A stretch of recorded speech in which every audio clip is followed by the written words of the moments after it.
খারাপ কাজে অংশ না নিয়ে থাকলে ছাত্রলীগ থেকে এনসিপিতে যোগ দেওয়া যাবে?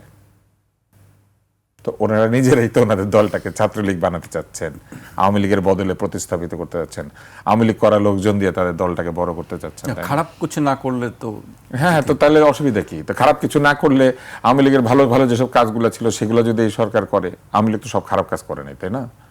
তো ব্যাপারটা ওরকম হয়ে গেল না? ওরা নিজের দল উনি আওয়ামী লীগ নিতে রাজি আছে, আবার এই সরকারের মধ্যে আওয়ামী লীগের ছায়া দেখে।